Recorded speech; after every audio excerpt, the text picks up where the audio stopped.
Well, it's hard to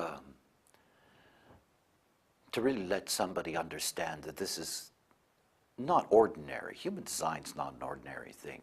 I mean, it's, you know, not to denigrate any other system that exists. You know, it's not about just simply getting some information. You can really tell how different human design is because it forces you to change your life. And it forces you to change your life in a very fundamental way. It started with my the earliest readings that I did as a professional. The one thing that was obvious to me right from the beginning was the vulnerability of the human aura. It's an extraordinary thing when you look at the way in which we are designed to see that no matter how colorful your chart may be, the fact is that the vast majority of activations in the chart are white, are unactivated, are receptors. Everything about being correct in this life is about understanding how you navigate in a world of deep conditioning.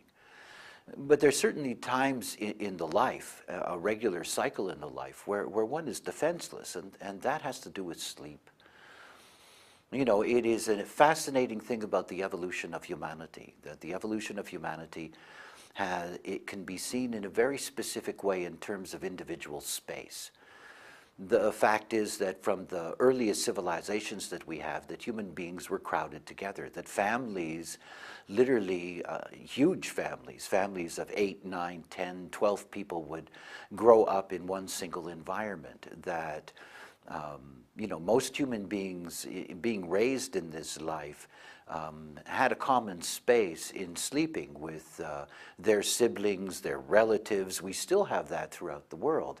One of the most fascinating things about the development of the distribution of wealth on this planet is that it's provided us with the potentials of individual space.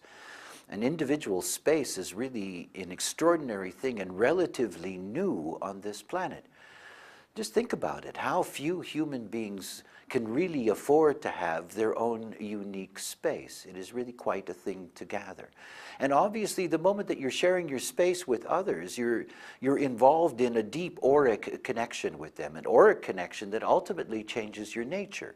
That is, you know, you grow up in a conditioned field, and the conditioned field is going to influence you. That is, speaking of somebody who is not self. And when you come to human design, when you go to a professional analyst in human design, one of the first things that they're going to tell you after they take you through your reading is how important it is for you to have your own space for sleeping. For sleeping. This is one of the most important things that you can do in beginning your deconditioning process. It is not about love. It is not about sex. It is not about any of those things. It's about recognizing that for approximately 1/3 of your day, you're unconscious and you cannot defend yourself, be aware of the impact of the environment around you. Think about what that's like. You're somebody who has, like 49% of the population, you have an undefined emotional system. Your emotional system is open, and therefore it's vulnerable, and it will amplify in the presence of a defined emotional system.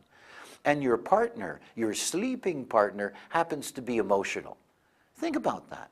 If they have a dream in which, you know, they are suddenly cranked up in that dream, and their emotional energy is released in that dream, it goes directly into your sleeping body. You amplify it in your emotional system, and it impacts you when you are unconscious. The other thing is about the nature of relationships. Relationships are not bound together by sleeping together. They're bound together by meeting each other.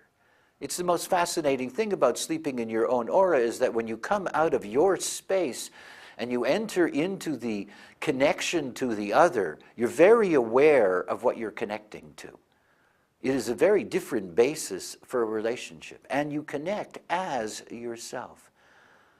You know, human design isn't just about finding out interesting things. It is about the transformation of the life. And the life is not transformed until conditioning is controlled. And it's controlled through awareness. Part of that awareness is understanding that if you're going to enter into this experiment of your strategy and authority, that part of that experiment is sleeping in your own space. Protect your aura. Allow yourself time to cleanse your aura of conditioning.